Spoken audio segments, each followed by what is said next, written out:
Conselho Federal de Medicina entregou à Agência Nacional de Vigilância Sanitária, a Anvisa, um documento em que pede a proibição do PMMA, substância utilizada em procedimentos estéticos. O produto tem causado lesões graves e até a morte de pacientes. Ainda não há data para sair a decisão da Anvisa. Para falar sobre essa proibição, a gente convidou a médica Graziela Schmitz Bonin, que é membro do Conselho Federal de Medicina. Doutora, boa tarde, obrigado por ter aceitado o nosso convite aqui. Primeiro, eu gostaria que a senhora explicasse, né, o que é essa substância, o que é o PMMA. Uma boa tarde aos telespectadores. O PMMA é a sigla de uma substância que chama polimetilmetacrilato. É uma substância, um polímero da família dos acrílicos, da família dos acrilatos. Foi visto que ele teria alguma utilidade para a medicina na Segunda Guerra Mundial. Então, faz muito tempo. Inicialmente, era usado em formato de placas para repor perda óssea em traumatismos cranianos. Mais tarde, na década de 50, foi desenvolvido como cimento cirúrgico para fixação de próteses. Então, numa composição, formato de cimento para fixar próteses de quadril. Isso revolucionou a cirurgia ortopédica à época. Além desses usos, ele tem também uso como lente intraocular para tratamento de catarata e tem usos na odontologia. Na final da década de 80, começo da década de 90, teve a ideia de transformá-lo num veículo para preenchimento. Então, foi feito microesferas. Então, o polimetilmetacrilato, como substância de preenchimento, ele é em microesferas, nanoesferas, na verdade, elas têm nanômetros, num veículo gelatinoso para que isso pudesse ser injetado no corpo e repor volume, então aumentar o volume da região aonde é injetado, que essa é a finalidade dos preenchidores, é aumentar o volume da região onde está sendo injetado. Mas poucos anos depois dessa nova forma de uso do polimetilmetacrilato, começou a aparecer relatos de complicações relacionadas ao produto neste formato de preenchedor, relacionados à reação inflamatória que o organismo faz pela presença dessa substância a muito longo prazo no corpo, porque como é uma substância inorgânica, ela não é absorvível, o corpo não vai absorver, ela é permanente. Então, uma vez injetado no nosso corpo, o PMMA vai ficar ali até que a gente tente retirá-lo de alguma forma. Agora, doutora, é importante esclarecer o seguinte, né? A proibição ela é específica para o uso em procedimentos estéticos, ou seja, a substância poderá ser destinada a outros fins, como os exemplos que a senhora trouxe até aqui. O pedido de proibição é para o uso como preenchedor, não somente com finalidade estética. Não contempla o uso como cimento, como lente ou os usos odontológicos, mas como preenchedor, o CFM entendeu, depois de ampla revisão, que potenciais benefícios não superam os riscos que esse produto traz.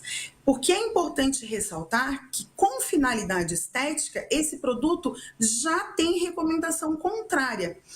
Tanto a Anvisa, quanto sociedades de especialidade, quanto o Conselho Federal de Medicina vem, ao longo dos anos, editando alertas, recomendações e normativas, dizendo que esse produto, quando usado, seja exclusivamente por médicos, em pequenas quantidades, com fins muito específicos de reparação, porque em grandes quantidades ele realmente apresenta complicações gravíssimas e mesmo em pequenas quantidades ele pode trazer complicações de muito difícil tratamento. Então, o pedido é para a proibição como preenchedor para todos os usos, não somente estético, principalmente porque estético já não é permitido. Agora, uma alternativa então segura seria o uso do ácido hialurônico.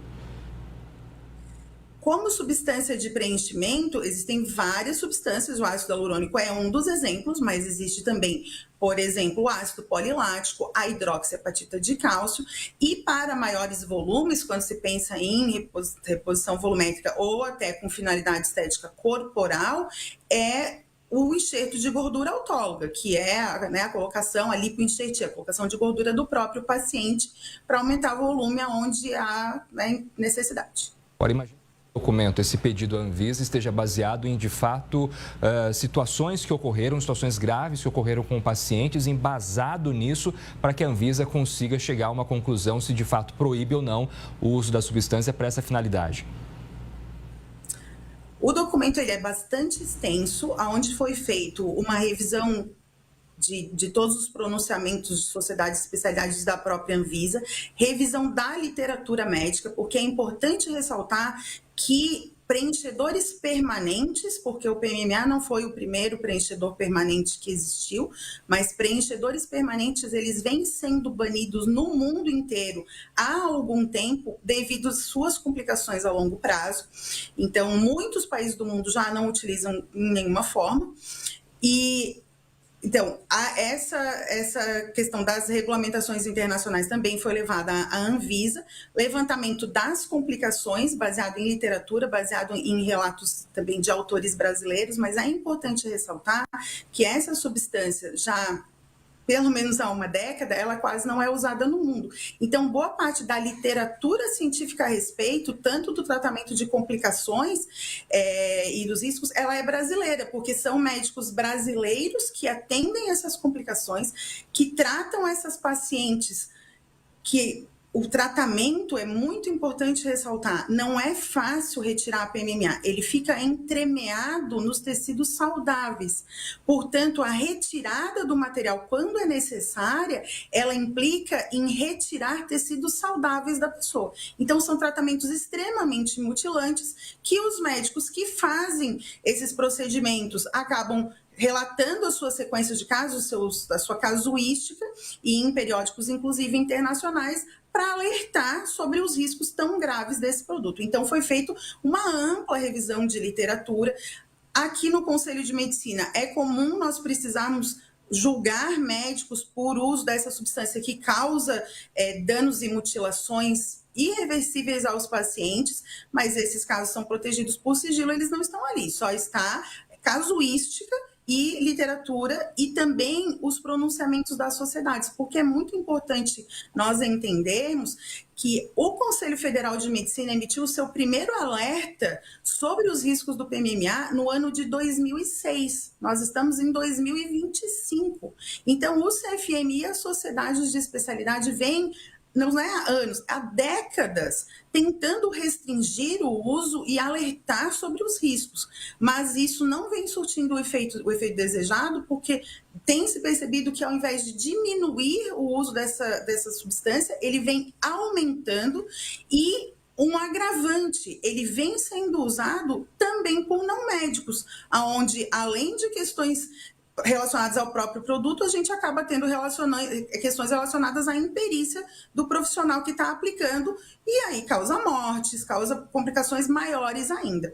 Então, o pedido de proibição foi porque o CFM entendeu que havia uma necessidade de uma normativa ou de uma decisão efetiva para proteger a população brasileira, porque os alertas e regulamentações no âmbito do Conselho não estão surtindo o efeito esperado e as pessoas estão sendo lesadas. Hoje, no Brasil, tem mulheres tendo PMMA injetado no seu corpo em grandes quantidades e isso tem um grande potencial de lhe causar problemas ainda daqui a décadas. Então, é uma urgência que se tome uma providência a esse respeito.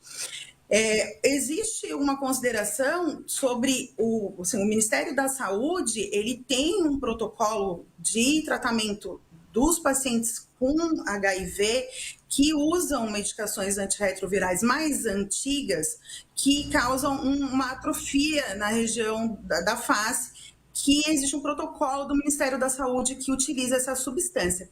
No entanto, na nossa revisão, nós evidenciamos, foi feito um contato com todos os centros de referência, são 32 centros de referência no SUS, de alta complexidade para o tratamento da lipodistrofia, e foi encontrado que somente 3 atualmente estão usando PMMA, e ainda assim o grupo de pacientes é muito pequeno, porque as medicações mais modernas não causam esse problema. Então, embora o Ministério esteja preocupado com esse protocolo, se houver uma análise detalhada, vai se encontrar de que o uso já não é tão necessário e também de que existem preenchedores mais eficientes, com perfil de segurança melhor, que podem substituir o PMMA, inclusive nos protocolos do SUS. É claro, né, doutora, que no mundo ideal, o mundo perfeito, todo mundo procuraria por uma substância que fosse aplicada e não diluísse com o tempo, como o ácido hialurônico, porque para o custo-benefício do paciente seria muito melhor. Imagina, você faz um tratamento no rosto, coloca um ácido ali que vai ser eterno, você vai ter aquele efeito para sempre, muito bom, perfeito. Mas a gente tem visto no caso do PMMA que essa aplicação a longo prazo traz graves consequências ao paciente. Ou seja, mesmo que ainda não tenha sido passado, está nesse momento nas mãos da Anvisa para a decisão se proíbe ou não, mas acho que já fica muito claro aqui para o paciente que vai ter que decidir se usa ou não o PMMA, de todos os riscos dessa substância, né? Não precisa agora um órgão fiscalizador definir se vai proibir ou não. Acho que a informação do paciente já é o ponto inicial para ele decidir e falar, opa, vou escolher uma outra substância que seja mais segura, porque essa eu vi que não é. Perfeito, a sua colocação é perfeita, no sentido de que a população deve procurar informação antes de se submeter a um procedimento com finalidade estética, para não sofrer danos que vão lhe trazer consequências para o resto da vida. O uso do PMMA tem causado não somente reações locais inflamatórias, existem relatos, e não são casos isolados, de problemas renais com insuficiência renal, pacientes evoluindo para a necessidade de transplante nos rins. E também em relação ao tempo de duração dos preenchedores, os medicamentos com essa finalidade, eles vêm se modernizando e existem estudos mostrando presença do preenchedor que é considerado absorvível depois de 5, 6 anos de aplicado. E lembrando que a gordura autóloga, ela também é permanente. Então, quando eu faço, e existe preenchimento com gordura na face também, em pequenas quantidades, como se fosse um preenchedor. Então, sim, para a população existe alternativa mais segura do que o PMMA, e vamos deixar claro, não necessariamente mais cara, porque existe um mito de que o PMMA é mais barato. Ele não é necessariamente mais barato. Existem alternativas também com um perfil de acessibilidade, mas muito mais seguras para os pacientes. Ele pode ser mais barato na mão de um profissional não habilitado para fazer essa aplicação, porque aí, de fato, a pessoa vai cobrar um preço irrisório, porque ela não teve que se dedicar, não fez uma faculdade, não fez uma especialização, mas também não sabe ao certo o que ela está aplicando na pessoa e as consequências disso. Apenas quer ganhar o dinheiro dela, e a gente já mostrou aqui como isso é grave, as consequências de pessoas que passam por esse procedimento pensando apenas no custo-benefício e depois se arrependem pelo resto da vida. Doutora, obrigado pela sua participação. Foi muito bom contar com você aqui para a gente conseguir, de fato, esclarecer para quem está nos assistindo sobre os riscos dessa substância, que agora vai depender da Anvisa se proíbe ou não a venda aqui no Brasil. Obrigado mesmo, boa tarde. Obrigada, boa tarde.